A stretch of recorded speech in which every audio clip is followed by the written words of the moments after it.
There's this lower starting point, lower access to capital that Black and brown business owners are having when their businesses are starting.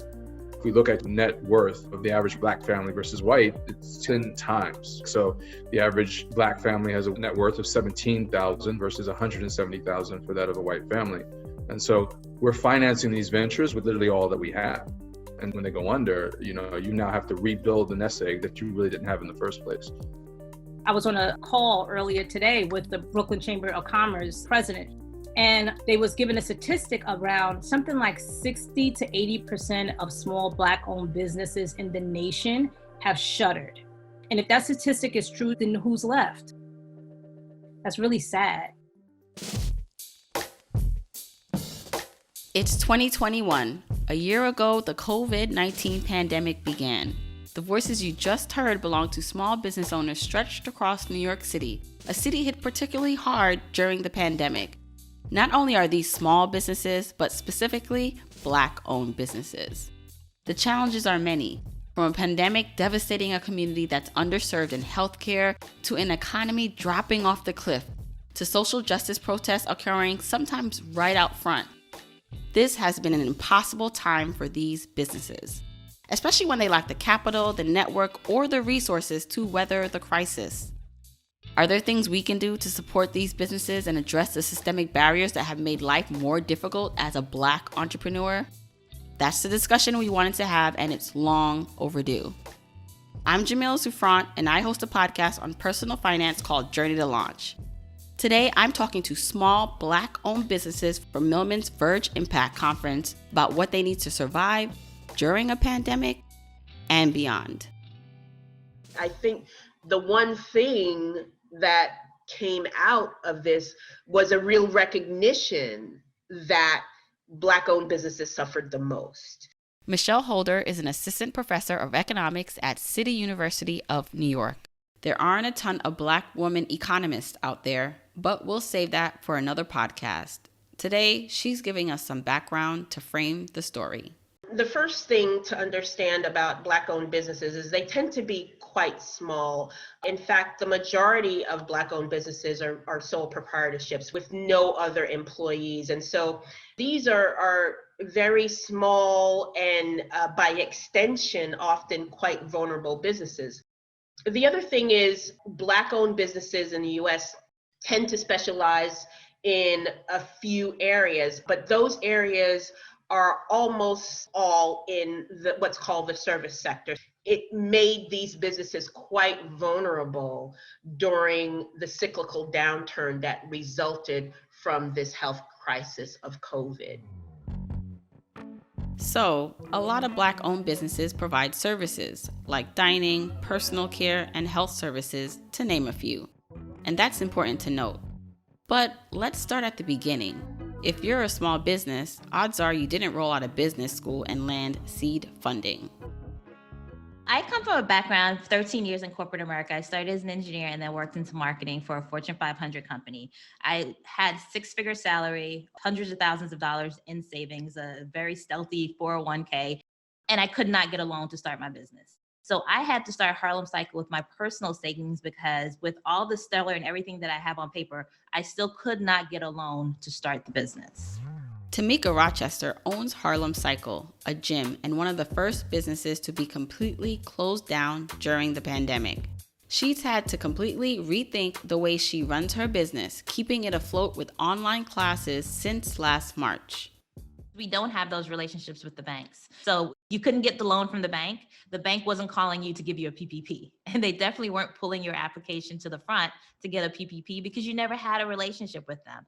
So I have my business account at a major bank and still they weren't calling me. They weren't checking for me. They weren't pulling my application forward. We never had that leg in the door. There wasn't anyone making an introduction on our behalf to a banker. That information just doesn't pass along in our community. So just struggling to get the loan is the first challenge, but then you have to be able to understand all the information that's flying around out there. And it can be a lot for one person doing the job of 3 people working 60 hours a week.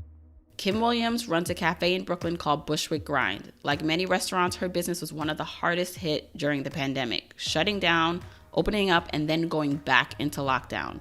Creating pop-ups inside the store helped pay the bills, but she saw firsthand how confusing the loan process can be and how having the right information can make or break a small Black-owned business. When the PPP was first announced, I read it as trouble. Like, if I take out this loan that says I have to use 80% of this money on employees, when my employees are not coming back because they can make more money being out on unemployment, I can't get them to come back.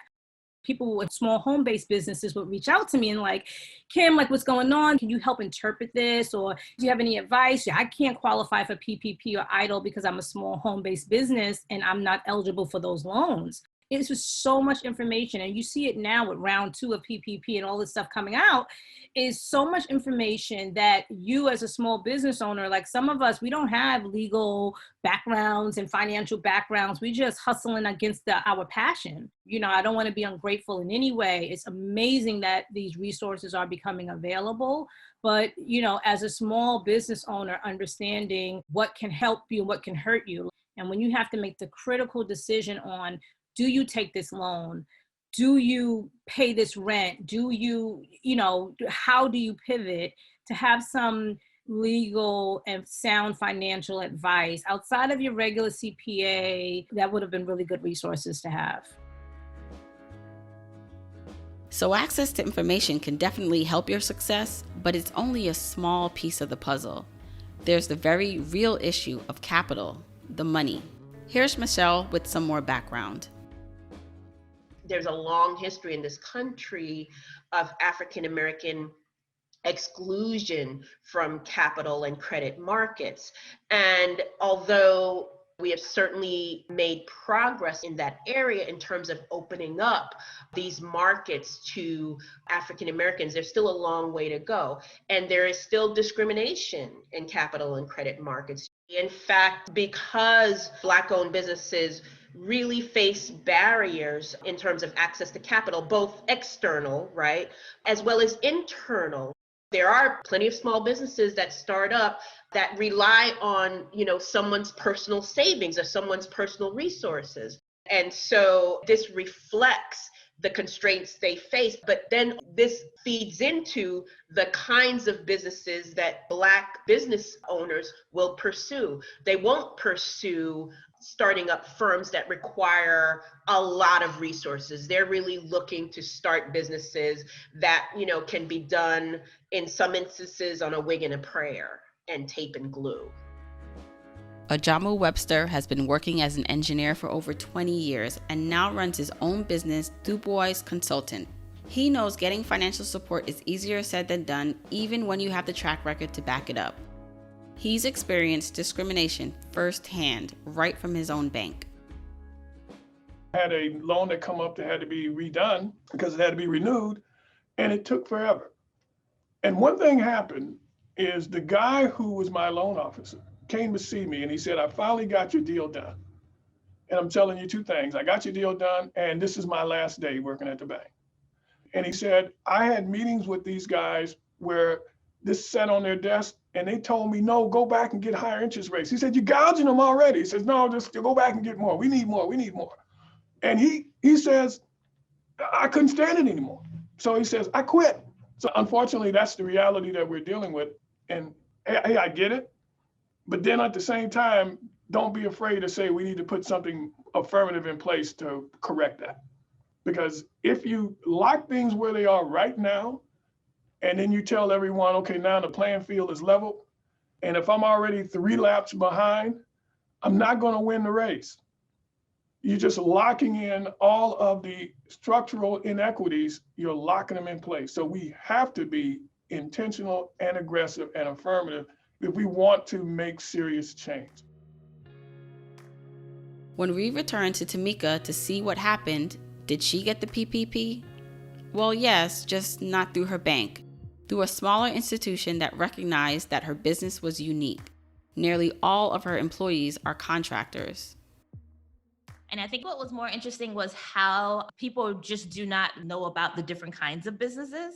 Like there seems to be one standard template that we're supposed to fill in. So this one size fit all strategy towards businesses is just not working. And it was very surprising to me that this was what was applied during a time like this, particularly when there's so many different makeups of businesses. There's just so many different ways that you can even incorporate and structure your business. And all of that isn't taken in consideration when it comes towards funding. Which also brought up a good point. The resources provided and the systems in place don't always take into account the nuances of being a small business, especially a small Black-owned business. I was speaking with a friend and he was initially declined PPP because of a low credit score. He said, hey, like, if I'm an entrepreneur and I put my whole life savings into this, I invested everything into this. And, unfortunately, my credit suffered because I had to pay, I guess, just the bare essentials of living. So I did miss some, credit card payments, et cetera, because I had to max all of them out, right? And now I can get a government loan with, I think, a 1% to 3% interest rate, 30 years paid through time. An amazing loan, and I can't get this because of a credit score. Jeff Lindor started his business, The Gentleman's Factory, to be a workspace and an incubator for Black men by building a strong community of Black entrepreneurs who can share resources. His members are in a better position to start focusing on raising capital. When you look at the wealth gap in this country, going back 400 plus years, there's always been this imbalance. And what wealth does is it provides opportunity for error. And you can come back and erase that error or learn from it, right? So with Black-owned businesses, our mistakes is written in pen, where other communities, oftentimes their mistakes or their learned experiences is in pencil, so they can erase it and come back, right? So with COVID, it really exposed the fact that we have a really slim margin for error.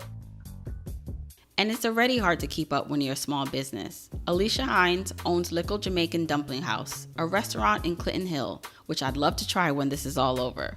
They gotten by, but she admits she's gonna have to sell a whole lot of dumplings to pay for rent. She wants to see more collaboration, the government working with other entities, especially in a downturn, to level the playing field. If restaurants are relying solely on cash flow, you can do enough business to pay your employees and get enough inventory and serve the community again, if that's what you're really into it for. But for everything else, to keep the lights on, to keep the heat going, to clean the grease trap every 3 months, that stuff is a lot. And it requires more than just the business owner's input. It requires the landlord and the building owner. It requires the government and the buildings department. And so if all of these entities are working together in that regard, I feel like they should also be able to work together to come up with some sort of solution. And that solution may need to be multi-layered. That's what one government initiative recently decided.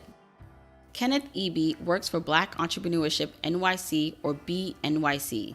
Its goal is to provide equitable access to financing by calling on corporations and philanthropic organizations, anyone with capital, to come together to work on solutions. Fundamental to all of this, if this pandemic has taught us anything, it is that we're all connected. And I think that we all feel lighter, we all feel richer when those who are in positions that need to have resources have those resources. And so BNYC is here to help. We are here to provide resources, information, to the extent that we can develop these partnerships, public-private partnerships, connecting with private sector partners, connecting with partners in philanthropy to get more resources. And I think that speaks to the issue of collaboration. And we are really focused on the reality that city government can't do it alone. We have to lock arms with the private sector. We have to identify strategic partnerships. We have to go out and seek resources and support from all corners of this great city. This is, in fact, in the best interests of all of us to make sure that the Black community, which has been subject to some tremendous systematic challenges, is able to survive and to thrive by the removal of those barriers, of those systemic challenges. And what do business owners think about getting other companies more engaged? We revisit Tamika. So one of the things I realized as a small Black-owned business is I don't have the same access to people that other companies have. Like a CEO calls another CEO and says, hey, have you heard about this? Let me introduce you. And then the conversation starts. But as a small Black-owned business, we don't have those people in the rooms at the C-suite that can make the conversation. And so what you need is someone to kind of open the door. They don't necessarily have to give us a seat at the table. We'll bring our own table. We just want to be in the room. And that's what's happening now. We're not even in the room. For Ajamu, pulling the private sector into the conversation is fundamental to the cause. If you're talking about how you can really give small businesses a shot in the arm, it happens with the access to opportunities. And large corporations purchase a lot of services all day long. It's bringing the small businesses into that supply chain to allow them to be able to negotiate providing those services. The other side is the access to capital. If I have opportunities, then I need financial resources to make it happen, right? If I have a partner who is saying, the Bois Consultants is providing us this service, they have a contract with us to provide these services, we will support them throughout this process. That makes a big difference to a lender. Huge difference to a lender. Sounds like a win-win, but we're back at that initial barrier, capital. At the end of the day, you can write the best plan, have the best strategy, structure, and the like, but if the funds aren't there, you're not going to survive. It's well understood in tech and venture and other areas, life sciences, everything else where the returns can be so huge, how important it is to keep these companies funded, how much better the founders work when they're not stressed out and worried about money. Up in Harlem, Carl Williams runs 67 Orange Street, one of the oldest Black-owned bars in New York City. He's an ex-corporate guy who knows a thing or two about marketing. He says capital is really the missing piece because it gives you something else. Time to plan and time to experiment. There's no big VC that will put money into a company and ask the owner not to take a salary. They don't want you to be in that position. They want you to be able to make money so that you're not stressed, that your mind is clear, you can do the best job possible. And if we want to see the type of creativity and growth and development that we want, that should be happening in these Black communities, that can happen because the intellect, the skills, the abilities are there, then we have to make sure the funds are there as well. Ken says it best. And if you look at successful entrepreneurs, some of the largest corporations or founders of some of the most successful startups, they've tried and they failed. And they've tried and they failed. And they've gotten money to try and fail. And they've hit something on one of those attempts that has been golden. If you are allowed to try something and fail something, if you have that passion, that drive, you can iterate an idea, you can kind of fine tune and get that idea to market, you can be successful and you can change the world. And so we need to basically create that on-ramp. We need to eradicate some of the systemic barriers to what I believe is a mindset. We have to make it more possible. So we're at this decisive moment again in history. What's really at stake here? If we're rapidly closing small Black businesses and communities all across the country, what does that mean for us as a society? And how will that ripple across our economy? Professor Holder has the answer. So let's think about it in terms of what does it mean for the U.S. economy to have a strong and thriving Black-owned business sector? It means jobs. It means spending, right? The employees of those companies are spending money. They're buying things. It means paying taxes, right, to the federal government, to state and local governments. So the things that those workers buy supported jobs for someone else in the economy.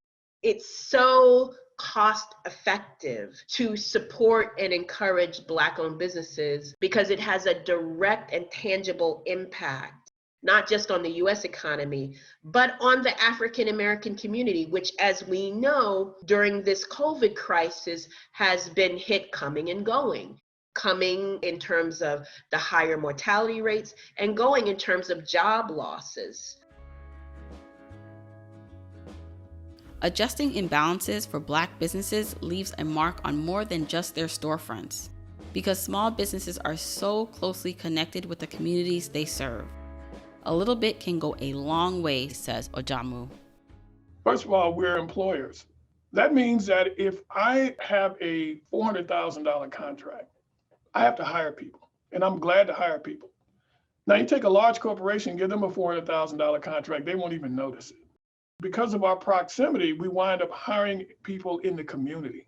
There's a multiplier effect when that happens. And here's the thing, if you're a governmental agency and if you're a large business, it's so easy. I mean, it's so easy to do. You would think what you're doing won't have a big impact, but it will. It doesn't cost you anything to have a major impact. That to me is kind of the missing gem in all of this. Most corporations think this is too much. Large corporations, it's too much effort. No, it's not about that. What is small to you can have a major impact for us. And then we will turn around and have a substantial impact on the community. And Tamika says, if a business is giving back in important ways, shouldn't that count for something? How can we be more intentional? Looking at those hardest hit and creating special funds just for those to make sure that they're here when this is over. Also, I would take a look at actual businesses that actually are here for the community and help the community. So in a minority-owned community, do we need another liquor store? Probably not.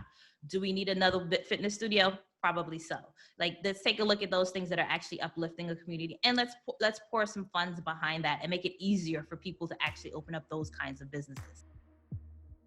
Carl and Kim have similar thoughts. Sustainability means being able to witness positive change throughout the community, change that will outlast this pandemic. The key is access to capital, and it will become a problem again soon. Not only that, you're going to have a tremendous amount of small business owners that have gone out of business that just couldn't do it. So now you've got boarded up storefronts in neighborhoods. And when small businesses do go out of business, the impact is lasting and detrimental to the community. And so those communities don't bounce back. Once those places are boarded up, they stay boarded up for a lot longer than they do in other communities. It is very important that the natives of our areas see the optics. They need to see us operating our stores. They need to see us growing. They need to see us employing Black and brown people. They need to see us cleaning up our streets. They need to see us operating in excellence. Like, if you're a small business owner, your workday is as long as your eyes are able to stay open. We are hustling, Black, brown, white, Black, whoever you are. And we're not subscribing to the school of give me free, but there should be some equity, right? There should be some fairness, and there should be some weight given to a whole class of people who are historically disadvantaged. And that will ultimately have a lateral trickle effect across every barrier, Ken reminds us. So what we need to do is we need to understand not just how the dots are connected, but how we can connect more dots so that we can provide resources where there may not be resources. I think that the well-being of the Black community is really fundamental to the well-being of New York City, where we don't have Black businesses thriving. We do not have Black wealth being generated. We do not have Black people employed at the rate that they should be. We do not have thriving, bustling communities that can support themselves and support one another. And without that, we're in a spiral of support from government and other sources. And we are in a spiral of, I would say, there's a lack of the ability to dream and to determine one's destiny. And I think that we all feel that. We all feel lighter. We all feel richer when those who are in positions that need to have resources have those resources.